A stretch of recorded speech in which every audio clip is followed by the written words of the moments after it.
Good afternoon, everybody.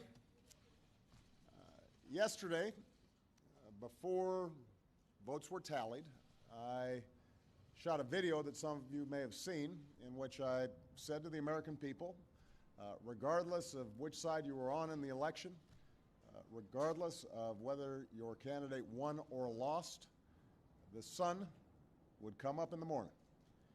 And that is one bit of prognosticating that actually came true. The sun is up. And I know everybody had a long night. I did as well. I had a chance to talk to President-elect Trump last night, about 3:30 in the morning, I think it was, to congratulate him on winning the election. And I had a chance to invite him to come to the White House tomorrow to talk about making sure that there is a successful transition between our presidencies. Now, it is no secret that the President-elect and I have some pretty significant differences. But remember, 8 years ago, President Bush and I had some pretty significant differences. But President Bush's team could not have been more professional or more gracious in making sure we had a smooth transition so that we could hit the ground running. And one thing you realize quickly in this job is that the presidency and the vice presidency is bigger than any of us. So I have instructed my team to follow the example that President Bush's team set 8 years ago and work as hard as we can to make sure that this is a successful transition for the President-elect. Because we are now all rooting for his success in uniting and leading the country. The peaceful transition of power is one of the hallmarks of our democracy. And over the next few months, we are going to show that to the world. I also had a chance last night to speak with Secretary Clinton, and I just had a chance to hear her remarks. I could not be prouder of her. She has lived an extraordinary life of public service. She was a great First Lady. She was an outstanding senator for the state of New York, and she could not have been a better Secretary of State. I'm proud of her. A lot of Americans look up to her. Her candidacy and nomination was historic and sends a message to our daughters all across the country that they can achieve at the highest levels of politics. And I'm absolutely confident that she and President Clinton will continue to do great work for people here in the United States and all around the world. Now, everybody is sad when their side loses an election. But the day after, we have to remember that we're actually all on one team. This is an intramural scrimmage. We're not Democrats first. We're not Republicans first. We are Americans first. We're patriots first. We all want what's best for this country. That's what I heard in Mr. Trump's remarks last night. That's what I heard when I spoke to him directly, and I was heartened by that. That's what the country needs. A sense of unity, a sense of inclusion, a respect for our institutions, our way of life, rule of law, and a respect for each other. I hope that he maintains that spirit throughout this transition, and I certainly hope that's how his presidency has a chance to begin. I also told my team today to keep their heads up, because the remarkable work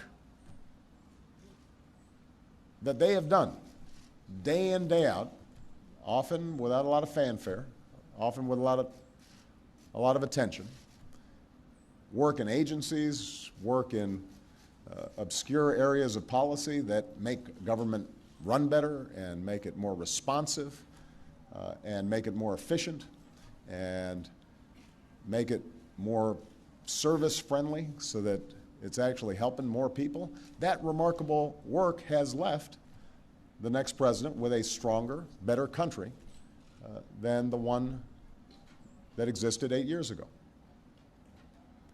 So win or lose in this election, that was always our mission. That was our mission from day one.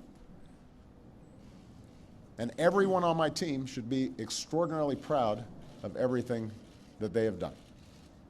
And so should all the Americans that I've had a chance to meet all across this country, who do the hard work of building on that progress every single day. Teachers in schools, doctors in ER clinic, small businesses putting their all into starting something up, making sure they're treating their employees well. All the important work that's done by moms and dads and families and congregations in every state. The work of perfecting this union.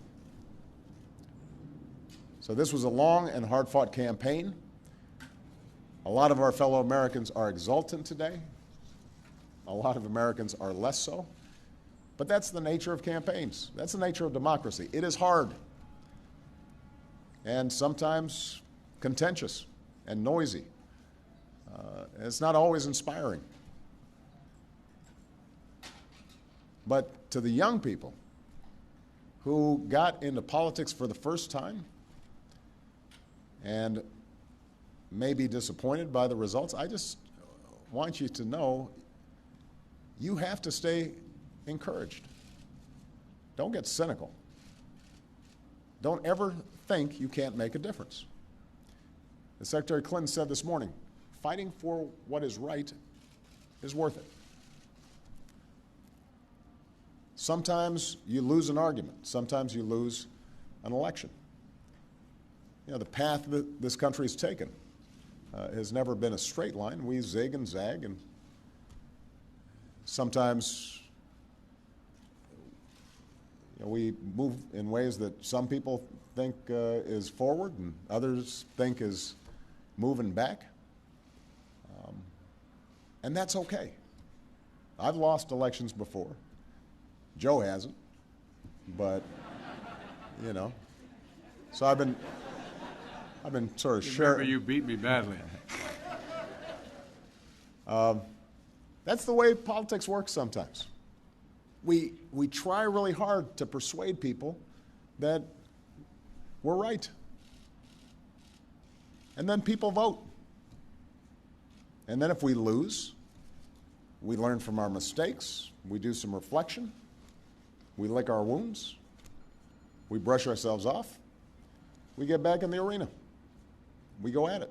We try even harder the next time. The point, though, is that we all go forward with a presumption of good faith in our fellow citizens. Because that presumption of good faith is essential to a vibrant and functioning democracy. That's how this country has moved forward for 240 years.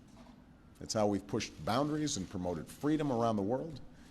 That's how we've expanded the rights of our founding to reach all of our citizens. It's how we have come this far.